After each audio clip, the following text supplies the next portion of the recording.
Good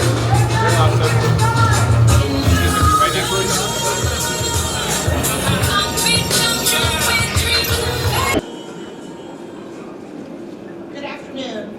I'm I'm the Commissioner of the City's Department of Social Services, which includes the Department of Homeless Services. Thank you all for being here today. I'm joined here today by, of course, Mayor Eric Adams, Interim Police Commissioner Donlan, NYPD First Deputy Commissioner Kinsella, the New York City H&H CEO and President Dr. Mitch Katz, Department of Homeless Services Administrator Jocelyn Carter, Brian Stetton, the Administration's Senior Advisor on Severe Mental Illness, and our incredible outreach worker with the Department of Homeless Services, Sean Tisch. Before I turn it over to Mayor Adams to talk about the new initiative we're here to announce, I want to share a little bit about the progress we've made in strengthening pathways to permanent housing for New Yorkers experiencing unsheltered homelessness on the city's streets and subways. Thanks to vital investments, including the robust expansion of outreach services and specialized beds like safe havens and stabilization beds, DHS connected more than 2,000 New Yorkers who are experiencing unsheltered homelessness on the city's subways and streets to permanent housing. I really want to pause on that number. That is 2,000 people who a year ago, 2 years ago, might have been sleeping on the streets, sleeping on the subway. They now have a home of their own and a place to live and thrive. We have doubled outreach staffing since the start of this administration and brought about almost 1,200 new safe haven and stabilization beds online. And we're on track to open hundreds more this winter. Our tremendous DHS and not-for-profit outreach workers are out there around the clock, rain or shine, engaging New Yorkers in need and connecting them to services across the 5 boroughs. We are so grateful to every frontline staffer at DHS and across our not-for-profit partner network. From outreach workers to case managers of shelters, each of whom have a significant role to play in helping thousands of New Yorkers take that first important step to stabilize their lives and ultimately move into permanent homes. But we absolutely cannot do this work alone. Interagency collaboration is critical to ensuring that we are reaching every New Yorker in need and equipping our teams and agency partners to meaningfully engage and support some of our most vulnerable New Yorkers, especially in the subway system. So I really want to thank our agency partners here today at the New York Police Department and the Health and Hospitals Corporation for continuing to work with us to strengthen these vital collaborations. Again, thank you all for being here to hear from us about this important work, and I will now turn it over to Mayor. Thank you so much, Commissioner. And what you have done not only COVID, but also as we deal with the real issue of those who are experiencing on our service system. I remember this station very well as a transit police officer. Over here, we dealt with the homeless issue at that time as well.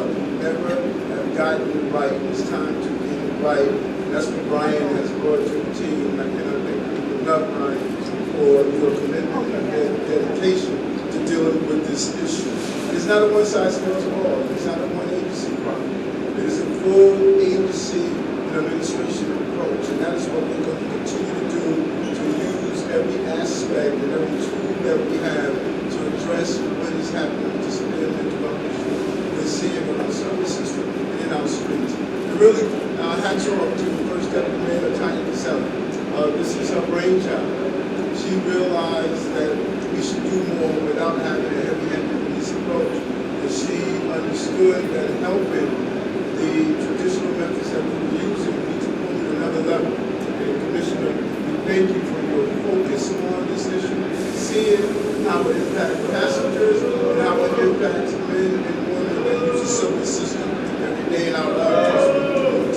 So I'm glad to be joined by this team that's here today as we continue to push forward this important initiative.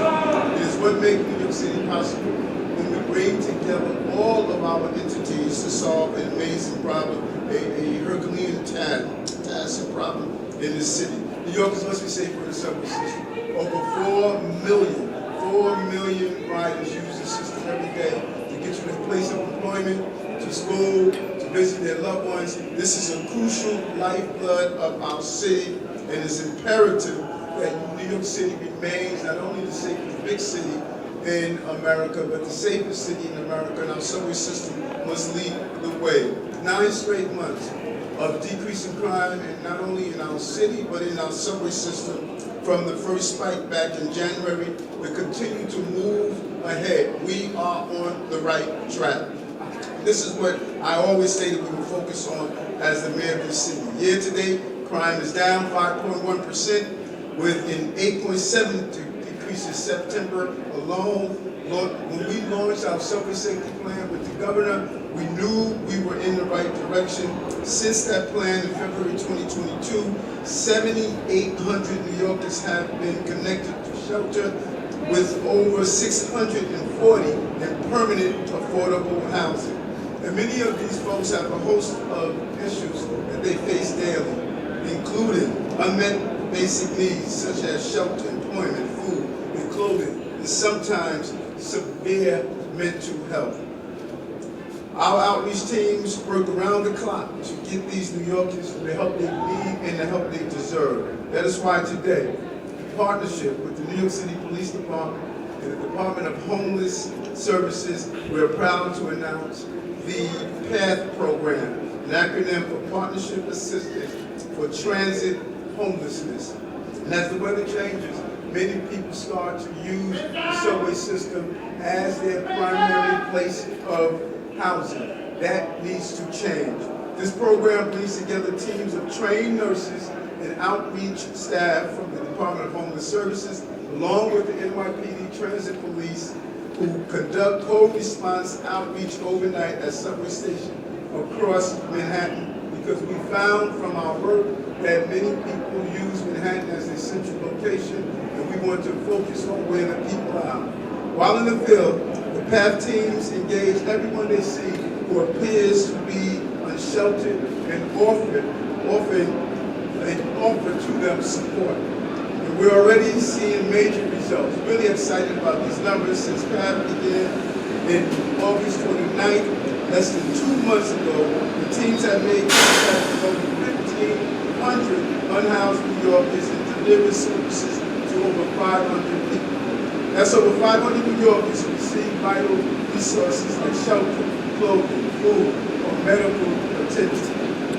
This is the compassionate thing to do, is the right thing to do. We will be expanding the program in the months to come so we can reach even more New Yorkers in need and keep all New Yorkers safe. We want to be clear on this. We are saying in no way that people who are dealing with these needs should be in jail. Just the opposite. They don't deserve to be ignored either. We've ignored them for far too long. We walked past them, waited until they committed an act that would cause a level of criminality. We housed them incorrectly. We're changing that direction. The PATH program will supplement, not replace SCOUT. The Successful Response Initiative, we operate with the MTA to support people struggling with severe mental illness, as well as supplement our ongoing nightly end-of-the-line efforts in our entire subway safety plan. This continues to be top of the minds of New Yorkers. They're concerned about it. We hear it often. It creates real public safety issues, and it impacts our ridership in the subway system and the employees of the system. Just last week, or just this week, the MTA worker was violently assaulted at a stop in Brooklyn. Fortunately, our officers were right there to apprehend the suspect. This illustrates why it's so important for us to move forward with this agenda. I communicated with the union president of the member, and I'll be stopping to see him in the hospital, and he's in our prayers, him and his family. But far too often we've seen this type of assault, this type of actions or behavior that jeopardize the safety of New York. In no way we are saying that the overwhelming number of crimes that are carried out in the subway system are carried out by those who do severe mental health illness. But it is wrong to allow people to stay in the system and not give them the care that they deserve. We're really proud of everything our PATH, our SCOUT, our end of the line is laser focused on giving people the care that they deserve. Job well done. Commissioner, I want to thank you and all of our partners here, and Commissioner Donlan, who really have the Treasury Police focus on this issue in the manner that we believe it should be focused on. Thank you very much. Thank you, Mayor. Good evening. His first month in office, Mayor Adams announced the subway safety plan, which has become the blueprint for reducing crime and improving service in our transit system. Under Mayor Adams' leadership, crime in New York City is now for the 9th straight month. Crime continues to go down in our suburbs as well. Now, in the mayor's direction, we are continuing to address transit homelessness. First Deputy Commissioner Kinsella has been working intently on this issue, and you'll see today it's making a real difference. She recognized the need to improve communication and to bring agencies and service providers together. Our subways must be safe and accessible to everyone, and the program announced today is a major step forward in that effort. I'll turn it over now to First Deputy Commissioner Kinsella for more details. Thank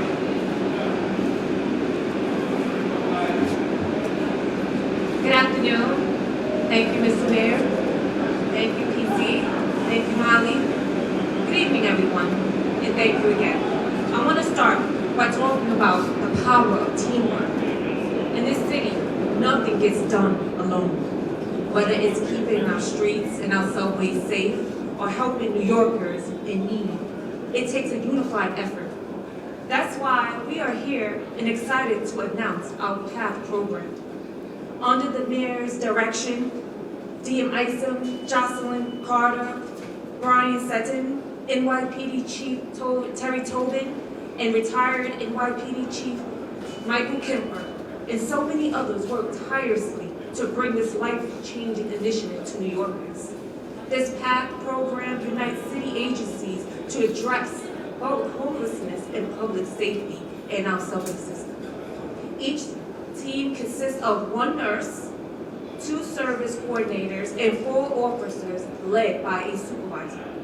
These teams operate in 3 zones across Manhattan, focusing on areas with the highest concentration of unhoused individuals. These teams fall out of the same location, and their shared mission is very clear: to provide help and care to those in need. By combining these efforts in the NYPD with healthcare professionals and social workers, we are addressing both immediate health needs and long-term social challenges. And not only that, we ensure individuals receive ongoing support beyond the initial encounter with follow-ups. Since the PATH launched on August 29th, like the mayor said, we have already made an impact. Our teams have connected with 1,500 New Yorkers experiencing homelessness and placing more than 500 into shelters. We're not just here to offer temporary relief. We're delivering life-changing support. And as the colder months approach, PATH will continue to play an even more vital role in helping our fellow New Yorkers. So, this is what it means when we work together as a team for the better of our city. Thank you and have a good evening. Thank you. I'd now like to turn it over to Brian Stetton, the Administration's Senior Advisor on Severe Mental Illness. Brian has been spearheading efforts to strengthen the city's interagency response to cases that require a very comprehensive healthcare response. Thank you so much, Commissioner Barton. So I'd like to speak to you about co-response, this crisis response model we've heard something about this evening that really lies at the heart of this new PATH program, as well as our scout collaboration with the MTA that the mayor mentioned. If anyone has the impression that this announcement today is just about more outreach teams, I would like to explain to you why this is actually a very good tool. Co-response is the practice, as you've heard, of pairing police officers with clinical professionals, behavioral health professionals, and having them stay closely together to de-escalate potentially dangerous situations and connect people in crisis with appropriate services.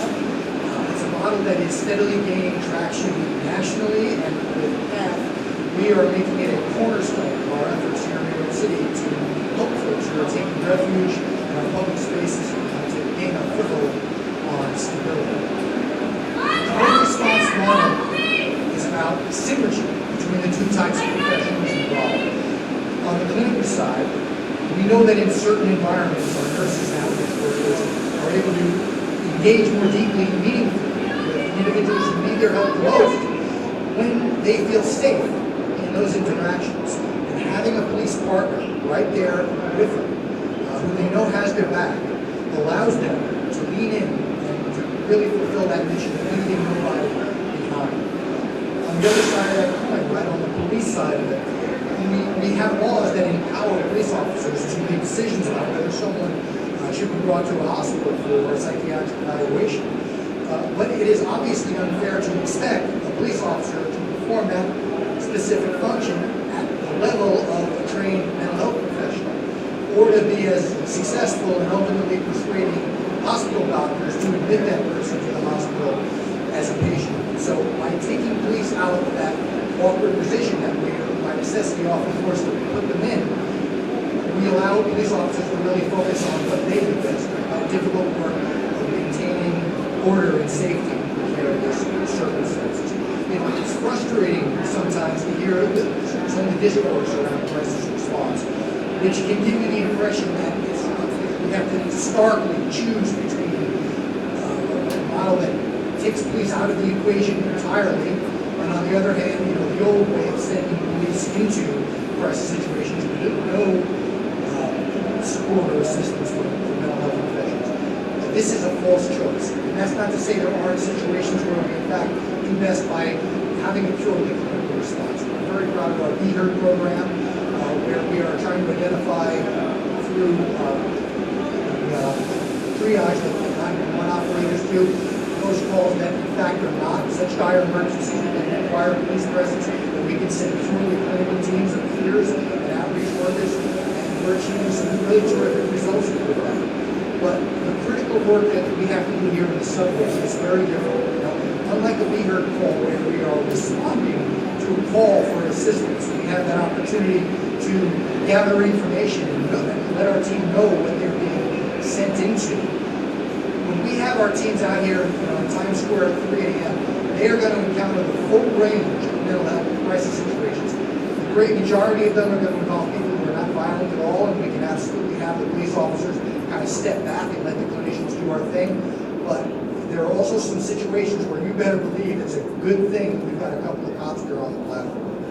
And that is why this administration feels so strongly that there is a place for co-response in our larger strategy of fulfilling this challenge that Mayor Adams laid out for us 2 years ago. This is part of a top-to-bottom culture change across city government to end, in the mayor's words, that those days of walking away and looking away.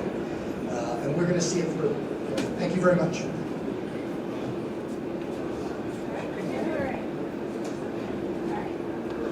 Thank you, Brian. I am certainly biased, but I believe that being an outreach worker is one of the hardest jobs that there is in New York City. So I am particularly pleased and proud to introduce one of our DHS outreach workers, Sean Tisch, who is part of one of these co-response teams. He's been with the agency for 2 years and brings great empathy and compassion to the work, and we're so very grateful to have him.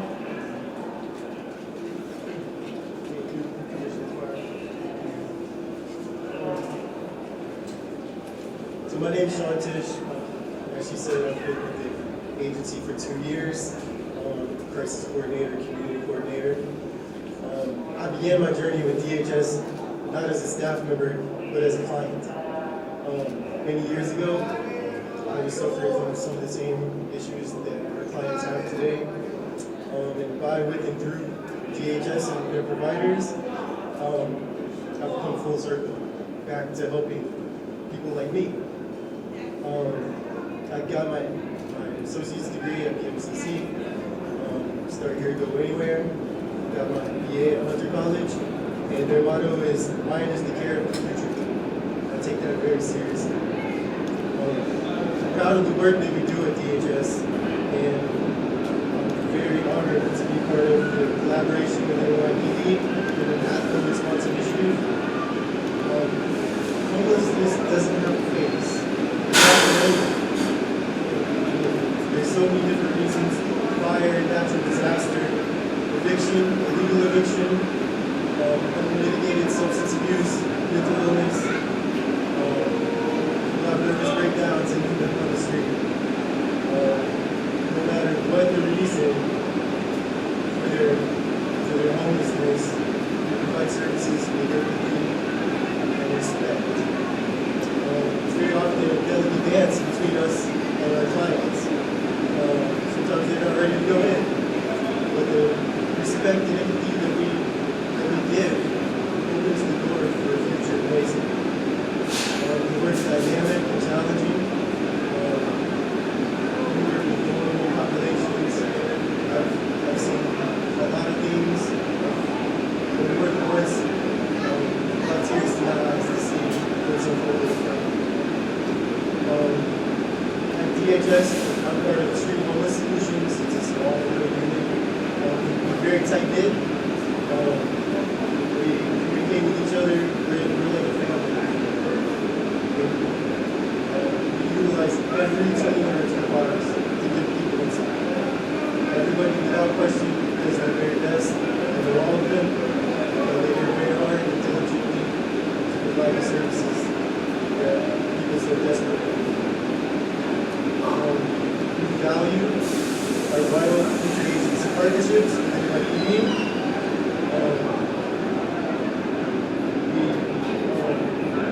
Chief Luke, Captain Luke, I apologize, has been very gracious to us, very communicative with us, and together we're doing the work that needs to be done. Thank you.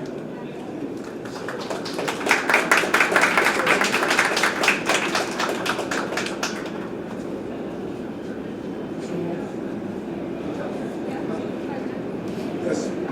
Take some on-topic questions. I have an on-topic question.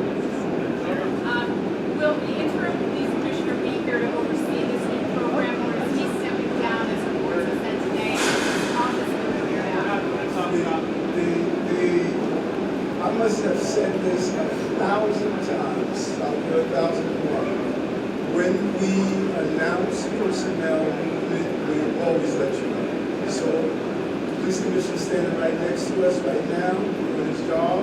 We cannot thank him enough for coming in and moving to stabilize. And anytime there's personnel changes made, we'll announce it and let you know. We're calling questions. Are you into our conferences? We don't do this calling out there. You know, like we point to you, okay? I've noticed you've been around here. We're talking questions about the program that we're announcing today. Go ahead. Say the biggest challenge that you face on this issue is public perception. Great numbers, positive numbers, positive news. But then you get incidents like the one that happened in Brooklyn, where two police officers were involved in shooting a suspect, hitting some, unintentional people. And then last week, another person, mentally ill, supposedly shoving a woman into the trash. Do you think that's the biggest challenge? And if it's not, then you please tell us. What is the biggest challenge that you have faced so far with this issue? Well, I think our outreach work laid it out. Oftentimes, we read about what happens after an incident, or you will see a video. You have the luxury of hitting pause. You have the luxury of hitting rewind. You have the luxury of saying, okay, maybe I would have done it differently. That is not how it plays out in reality. In reality, and I know based on my experience as a former police officer in the Southern system, the reality is someone calls you because someone is acting in an erratic fashion, or the number of contacts you have to make before someone is willing to say, I need help, is extremely challenging. And to have a former homeless person that is now part of our outreach team, he or she understands the dynamics and the complexities. You had a transit worker this week who merely woke someone up, and he was stabbed several times. But he didn't have time to call for individuals to come and try to talk this person into service. He didn't have time to call, be heard. So, you know, we can't be philosophical when you're dealing with a real life interaction that is extremely dangerous. You have to make these calls in split seconds. Do you have time to get that outreach worker? Do you have time to get that police officer there? And that's why what First Deputy Commissioner Casella is doing, we're adding to our proactive approach to make sure that we can get to people before we get those incidents. That is the heart of this problem. It's very challenging dealing with a person that needs help, and then you add on to that if they have severe mental health illness, that becomes even more challenging. Yes. Won't forget you. This sounds a lot like the Scout program, and it sounds like the kids that are already doing it in some ways. I'm not really understanding what's new. I'm also curious, were you going to be forcing subway, making this for the So this, thank you for your question. This is new. This is something that's never been done before. We've never all been housed. The agencies have never been housed together, meaning that we start our tours at 8 o'clock at night and we end at 4 o'clock in the morning. And during those hours we did our research. Those hours are the times that's crucial for unhoused individuals. So with that being said, we better have all the city agencies plus the NYPD together in one building, one office, one space, go out, one mission, share together. Sure, and I'll just add to what the Deputy Commissioner said, that there is a conceptual similarity between this and Scout Riding out there. They can co-respond to the same as Scout. There is really a need to be doing this in lots of places at once and at all times a day. So there's a difference in terms of when these programs are operating, right? We have Scout operating in the daytime hours, 8 a.m. to 4 p.m. This is mostly an overnight program. And we also have a little bit of a different focus, right? Because the Scout teams are operating at times when there are other outreach teams on the ground. They are really kind of hyper-focused on finding people in psychiatric crisis who are in need of evaluation at a hospital, trying to persuade them to come to the hospital voluntarily, and making hard decisions to bring them to the hospital with certain criteria. That's their kind of laser focus. And when they encounter people with other kinds of needs, they tend to hand those off to other teams. Whereas our PATH teams are really trying to engage with the homeless more generally, bringing services to bear for a broader range of needs. And so people who are just in need of shelter for the night, people who may be in need of drug treatment or less urgent medical care that isn't required in a hospital, are also folks that our PATH teams are going to be able to help. Are they going to be forced to go to the hospital? In some circumstances, there are going to be people who will be in need of psychiatric evaluation because they are found to be a danger to themselves or others while exhibiting psychiatric symptoms, right? We've got legal criteria that have to be met. And in those situations, we're doing everything we can to persuade that person to come to the hospital voluntarily. That's often not possible because, a cruel aspect of severe mental illness is often lack of insight. The person doesn't realize they have an illness or a need for treatment. And so, just in the name of an interest of compassion, we're going to oftentimes have to bring people to hospitals involuntarily as a way to start them on that recovery journey. So yeah, that is something both teams are going to be empowered to do when appropriate and necessary. If I could just expand on that for a minute. DHS has been doing 24/7 outreach for many years. It's an incredibly important part of what we do and continues to be an incredibly important part of what we do. By bringing together this interagency collaboration, we think we can strengthen and build on what we are already doing. And I think building on what First Deputy said, right, the fact that it is a consistent team of people who are out there each night, that it combines social services, healthcare, and law enforcement really matters. We talk a lot at DHS about meeting clients where they are and that it is a trust relationship. Having that trust between the outreach team, and I'm defining outreach team broadly here, that really matters. Absolutely, we have to connect people to healthcare. Overwhelmingly, the number of transports that we do to hospitals are voluntary. As Brian said, involuntary relatively infrequent, about 20% of what we do. Our goal is to build trust and to connect people to the care that they need. So, there are certainly people who do outreach to, homeless people. In some way, to say that, the presence of homeless really does ratchet up tensions in some cases, make people not want to remain here, or police officers on each team here. And then just from a practical perspective, if you're ushering people out of the subway and not letting them sleep here, let's make it harder for the teams to find people that they're trying to engage with. Let's go to that first call. I'm sure that MTA worker that was stabbed several times was happy the police was there. Was happy the police was there. I'm sure people who are almost pushed to the subway sits on the tracks are happy the police are there. There's a delicate balance. It would be irresponsible to have civilians respond to every situation. That would be irresponsible. This can be very dangerous. This can be very dangerous situations. And when the police that's there, if they're not needed, they can take a step back. They won't have to interact if they're not needed. So it's not about having the police presence always. You assess the situation and determine if the police is needed. You want to ask? Yeah, I think it really goes again to what I was saying about the relationship between the people on the team, right?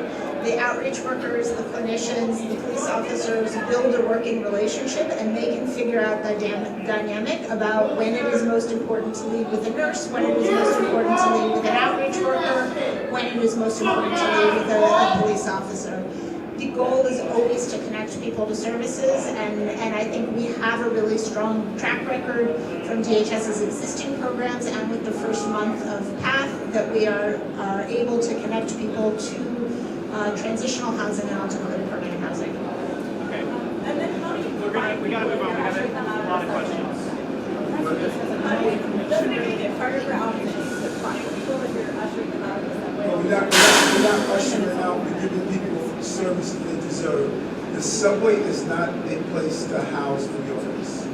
The streets are not places to house New Yorkers. We made it clear that previous administrations may have just ignored it, but we made it clear. People cannot have a dignified place to live in the subway system, under a railroad, on the side of a highway. We are not going to allow that to exist. We're going to give people the services they need. This is not a safe place to sleep, to live, to raise a family. We're not going to succumb to that belief. And some people believe that they should be allowed to sleep here. They should be allowed to sleep on the sidewalks or on the highway. We don't subscribe to that belief. Is this a permanent program? Is this a permanent program? I'm sorry? Is this a permanent? Permanent. Listen, every permanency shouldn't depend on success. We believe we do pilot projects and pilot programs to determine is it successful. Some people get wedded, and if it's not being successful, we should not continue. It's a taxpayer's dollars, and this is a taxpayer's time. And so if it's success, we will do an analysis and we will expand. But it has to be proven to be successful, like we're seeing success in Scout. Our early numbers are showing the number of people we interact with, the number of people we got services for. We're seeing success, now we have to sustain this success. Is there a plan to expand it to the other boroughs, or right now you just want to be in certain spots in Manhattan? Can you tell us where? Yes, and that's we want to see. Manhattan is the best testing ground because so many people come to Manhattan to stay on the subway system for whatever reason. They feel as though there are services that are here in Manhattan, access to other items they need. Manhattan has always been a magnet for those who are dealing with temporary or permanent homelessness situations. So we're going to start here, and then we're going to identify from our inner line exercises, going out in other places to see about the expansion. This is the place that we have to prove that it's correct. Mayor, I want to talk about higher policy and staff. In that situation, the man who was arrested for it was not on the house.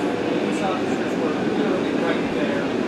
He still got staff most of the time. Many workers that I talk to are worried about their safety. You said you're talking to community members about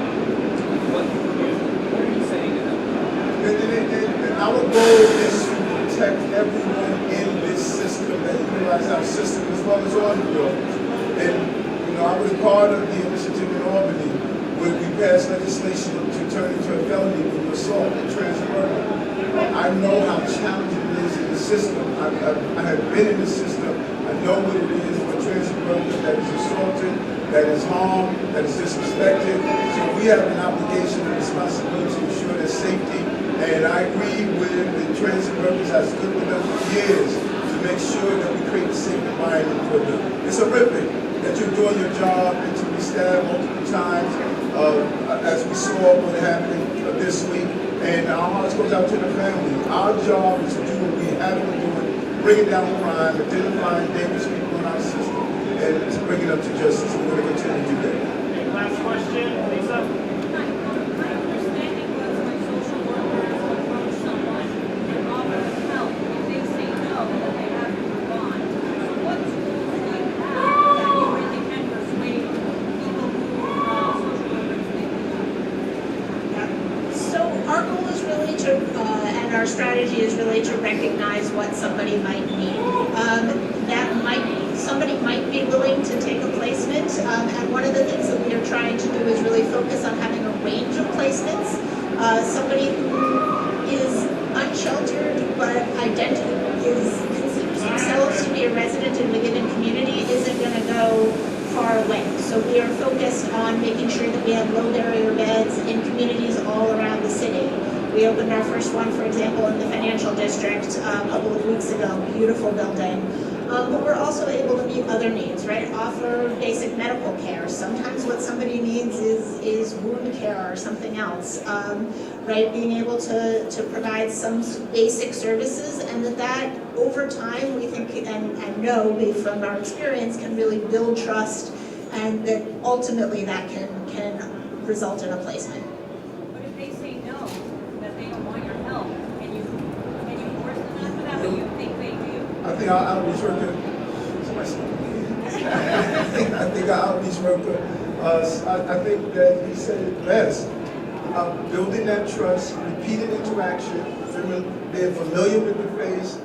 It's layers and layers and layers, and I really encourage any of you who cover this, and if this is part of your beat, is to come out with one of these outreach workers and see the challenge of day after day building that trust until you get to a yes. Those 500 was not instant.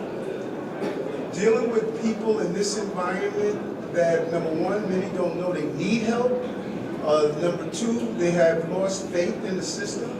It takes someone like an outreach worker with previous experience of homelessness to really encourage people to say, I'm going to trust again. And that's what we're doing. And you know, we're not going to know if we got it right until we implement the procedure and try. This administration is not afraid of failing because we have been succeeding in so many other areas. We're going to continue to do that. Thank you very much. Thank you, guys. Yeah, how's Commissioner Kish looking today? Mayor Adams, do you want to comment? Commissioner Donlan, do you want to comment on the FBI leaving your office? School safety. Mayor, you're supposed to be leading the city and answering questions. That's your job. Show us you can do your job, Mayor. Police Commissioner, are you leaving? Don't fucking touch us! Are you fucking kidding me?